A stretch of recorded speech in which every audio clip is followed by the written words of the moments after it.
Bapa di surga, kembali pagi ini kami mau mendengarkan firman-Mu. Biarlah kami diterangi dengan kuasa Roh Kudus-Mu ya Bapa untuk memahami dan mengertinya, supaya kami selalu setia di dalam firman-Mu. Kami dapat memahami tentang Engkau dan segala hal yang terjadi di dalam kehidupan kami berdasarkan firman-Mu. Biarlah firman-Mu menjadi rema dan kekuatan bagi kami, dan kami diterangi langkah-langkah kami dengan setiap firman yang Kau berikan. Terpujilah Engkau Bapa di surga, di dalam nama Yesus Kristus yang menjadi Tuhan dan Juru Selamat kami. Kami sambut firman-Mu pagi ini dengan sukacita. Haleluya. Amin. Pembacaan Alkitab di pagi hari ini terambil dari kitab Injil Lukas pasal 19 ayat 1 hingga dengan ayat yang ke-48. Dan Injil Lukas 19 ayat 1 hingga dengan ayat yang ke-10 dengan perikop Zakheus yang berbunyi demikian. Yesus masuk ke kota Yerikho dan berjalan terus melintasi kota itu. Di situ ada seorang bernama Zakheus, kepala pemungut cukai, dan dia seorang yang kaya. Ia berusaha untuk melihat orang, apakah Yesus itu, tetapi ia tidak berhasil karena orang banyak sebab badannya pendek. Maka berlarilah ia mendahului orang banyak, lalu memanjat pohon ara untuk melihat Yesus yang akan lewat di situ. Ketika Yesus sampai ke tempat itu, ia melihat ke atas dan berkata, "Zakheus, segeralah turun, sebab hari ini aku harus menumpang di rumahmu." Lalu Zakheus segera turun dan menerima Yesus dengan sukacita. Tetapi semua orang yang melihat hal itu bersungut-sungut, katanya, "Ia menumpang di rumah orang berdosa." Tetapi Zakheus berdiri dan berkata kepada Tuhan, "Tuhan, setengah dari milikku akan kuberikan kepada orang miskin, dan sekiranya ada sesuatu yang kuperas dari seseorang, akan kukembalikan 4 kali lipat." Kata Yesus kepadanya, "Hari ini telah terjadi keselamatan kepada rumah ini, karena orang ini pun anak Abraham. Sebab anak manusia datang untuk mencari dan menyelamatkan yang hilang." Puji Tuhan, bertobat Zakheus, saudara. Kemudian kita baca di kitab Injil Lukas 19 ayat 11 hingga dengan ayat yang ke-27 dengan perikop baru, perumpamaan tentang uang mina. Terdapat juga di kitab Injil Matius 25 ayat 14 sampai 30 yang berbunyi demikian.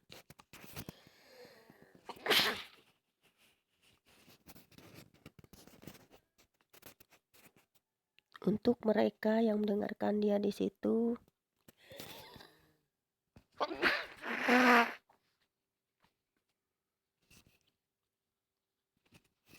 Yesus melanjutkan perkataannya dengan suatu perumpamaan. Sebab ia sudah dekat Yerusalem dan mereka menyangka bahwa kerajaan Allah akan segera kelihatan. Maka ia berkata, ada seorang bangsawan berangkat ke sebuah negeri yang jauh untuk dinobatkan menjadi raja di situ, dan setelah itu baru kembali. Ia memanggil 10 orang hambanya dan memberikan 10 mina kepada mereka, katanya, "Pakailah ini untuk berdagang sampai aku datang kembali."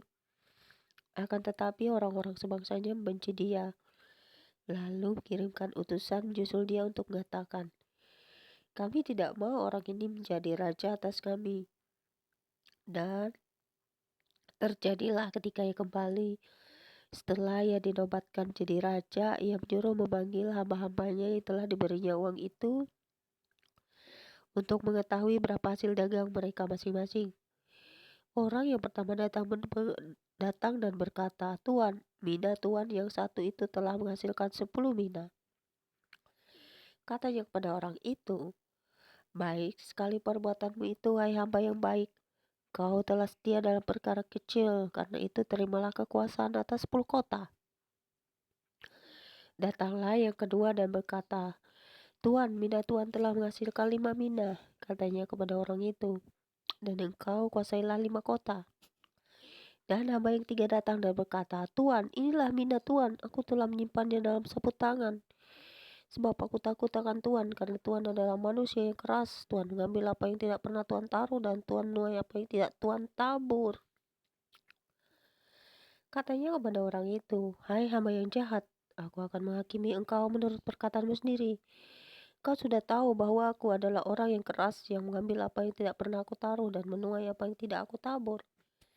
Jika demikian, mengapa uangku itu tidak kau berikan kepada orang yang menjalankan uang? Maka sekembalinya aku dapat mengambilnya serta dengan bunganya." Lalu katanya kepada orang yang berdiri di situ, kepada orang-orang yang berdiri di situ, "Ambillah mina yang satu itu daripadanya dan berikanlah kepada orang yang punya 10 mina itu." Kata mereka kepadanya, "Tuan, ia sudah mempunyai 10 mina." Jawabnya, "Aku berkata kepadamu, setiap orang yang punya kepadanya akan diberi, tetapi siapa yang tidak mempunyai daripadanya akan diambil juga apa yang ada padanya. Akan tetapi semua seterku ini yang tidak suka aku menjadi rajanya, bawalah mereka kemari dan bunuhlah mereka di depan mataku." Dahsyat, Tuhan Yesus Maha Baik. Dia memberikan kepada kita talenta untuk menjangkau jiwa-jiwa, karena kerajaan Allah itu sesungguhnya ketika Tuhan Yesus bertata di situ, itu adalah kerajaan Allah.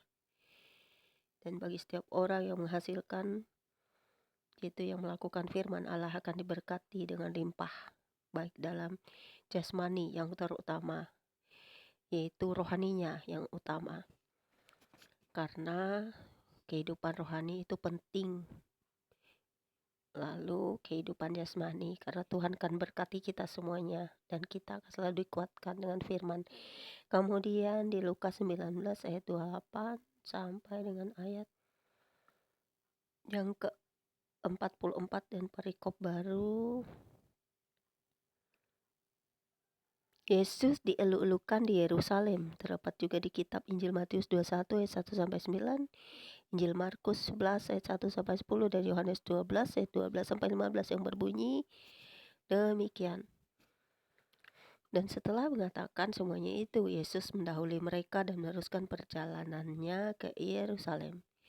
Ketika ia telah dekat Betfage dan Betania yang terletak di gunung gemerlap Bukit Zaitun, Yesus menyuruh 2 orang muridnya dengan pesan, "Pergilah ke kampung yang ada di depanmu itu. Pada waktu kamu masuk di situ, kamu akan mendapati seekor keledai muda tertambat yang belum pernah ditunggangi orang. Lepaskanlah keledai itu dan bawalah kemari.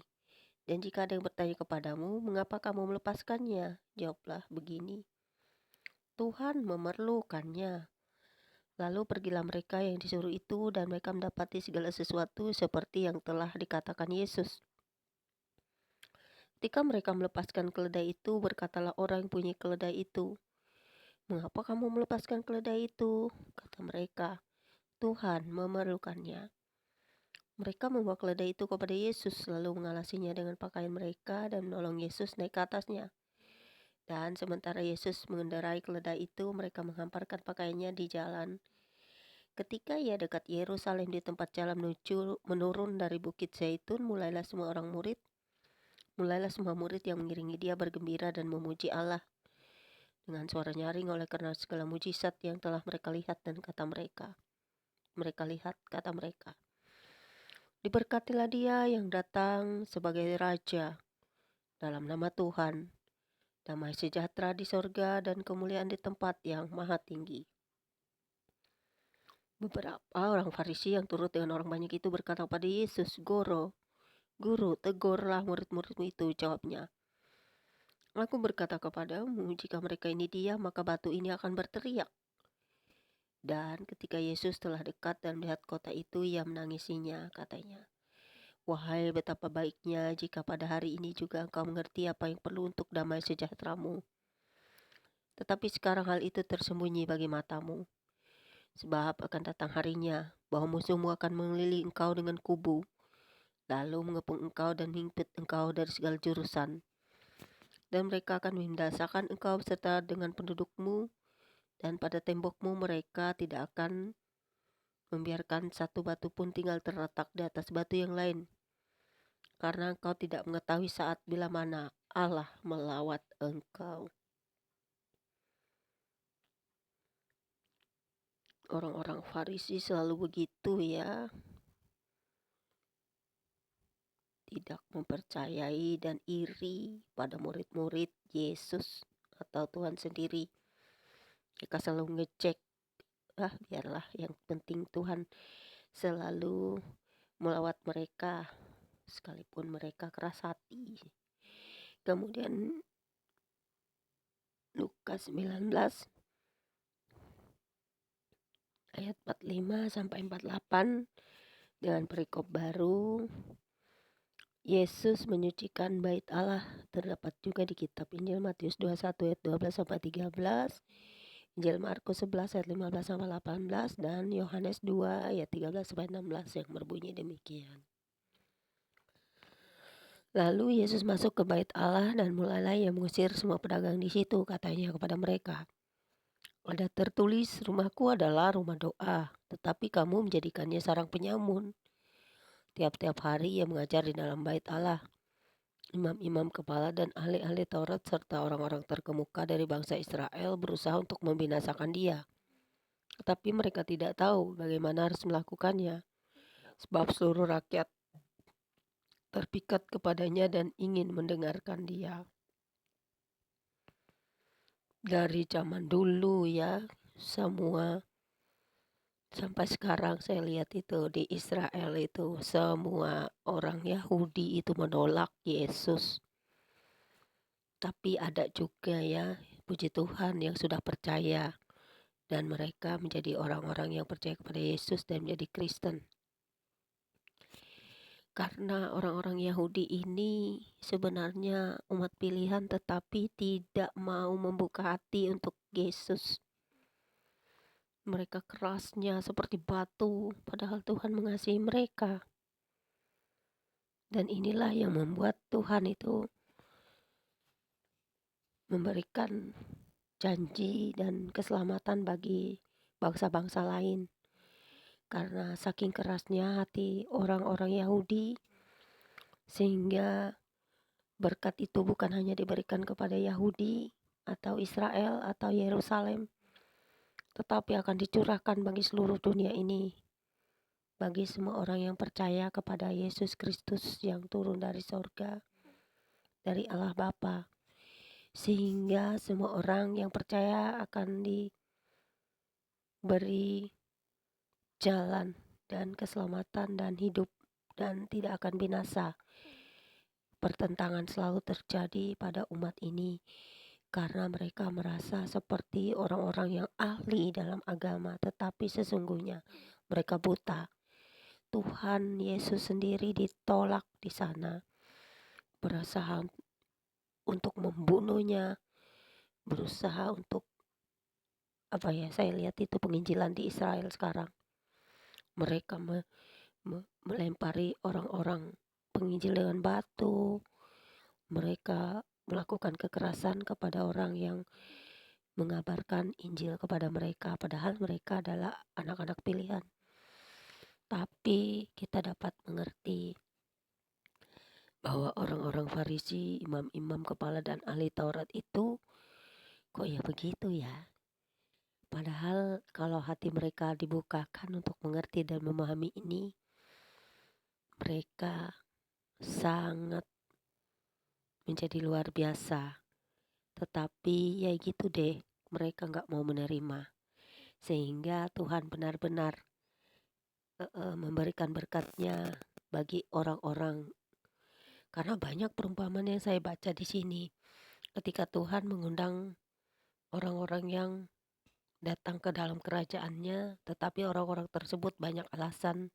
Dan itu selalu diibaratkan seperti, saya lihat banyak di sini perumpamaan Tuhan Yesus tentang mereka ya, umat-umat Yahudi itu. Padahal mereka sangat dikasihi Tuhan. Tapi mereka dengan banyak alasan, dengan banyak perkataan ataupun seperti ahli-ahli Taurat, mereka tidak menerima Yesus. Dan sebagai kesaksian yang hidup, saya bisa berbicara sekalipun saya bukan orang Israel, saya bukan orang Yahudi, saya orang Indonesia. Saya percaya kepada Yesus Kristus. Sejak bayi dalam kandungan saya sudah dibentuk Tuhan untuk mengenal Bapa, mengenal Yesus Kristus, dan mengenal Roh Kudus, sehingga saya benar-benar dapat membuktikan iman saya.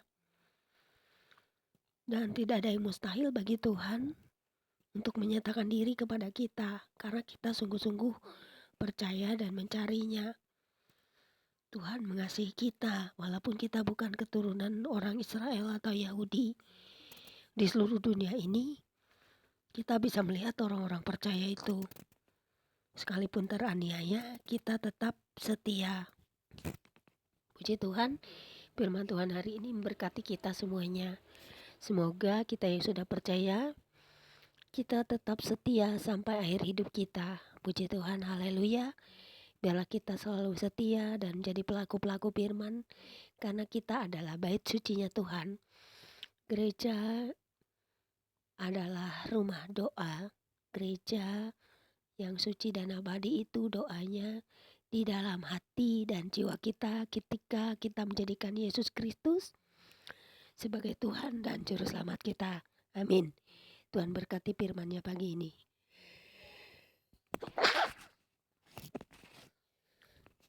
Bapa, terima kasih kami telah mengerti, memahami firman-Mu. Biarlah kami selalu membaca, merenungkannya, agar kami dapat mengetahui semua rahasia kerajaan Allah yang ada di muka bumi ini, mengetahui semua mujizat-Mu, mengalaminya sendiri, dan juga kami bisa membuktikan iman kami.